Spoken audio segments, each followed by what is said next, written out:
I passaggi a livello vanno affrontati a velocità molto elevata per essere in grado di sfondare le barriere se non si è in grado di fermarsi per tempo a barriere abbassate. La distanza di sicurezza è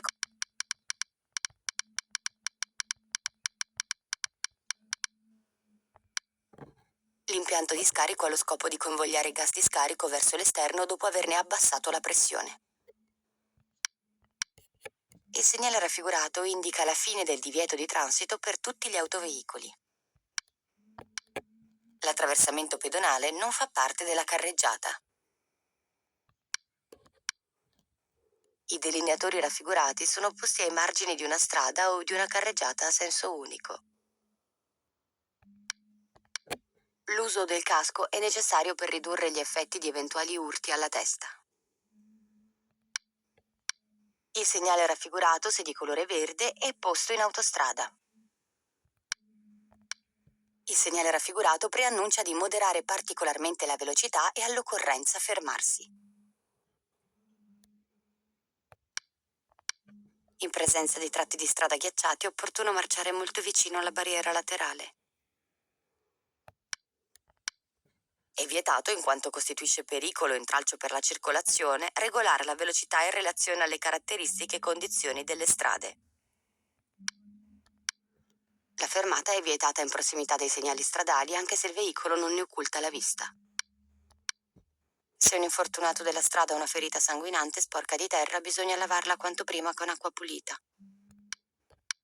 Quando si incontrano le strisce di figura dipinte sulla pavimentazione, occorre moderare la velocità.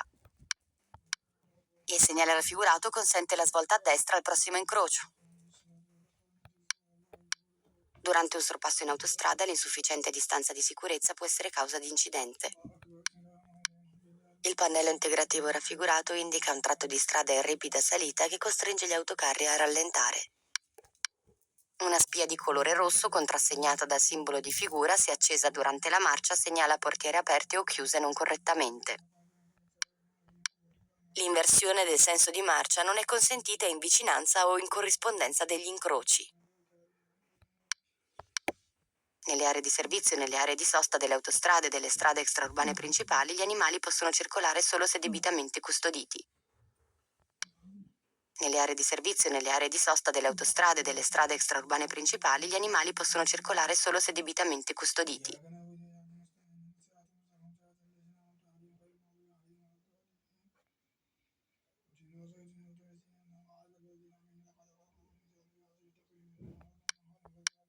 La distanza di sicurezza è commisurata anche al tipo di veicolo che segue. Gli pneumatici gonfiati con l'azoto devono essere tenuti a minore pressione rispetto a quelli con aria compressa. I segnali luminosi in figura sono semafori di corsia. Nell'incrocio rappresentato in figura, il veicolo D passa prima del veicolo R. Il segnale raffigurato obbliga i conducenti a passare a sinistra di un salvagente. Lo stato di shock si manifesta con presenza di brividi, pelle molto pallida e sudorazione fredda alla fronte. Se si trainano caravan e rimorchi TATS, non è obbligatorio che il veicolo trainante sia munito di specchietto retrovisore destro. Quando si è alla guida, la capacità di attenzione può essere influenzata anche dall'ascolto di musica a volume molto alto.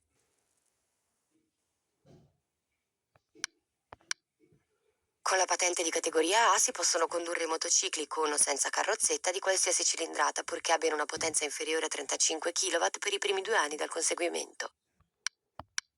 Il segnale raffigurato preannuncia un cavalcavia.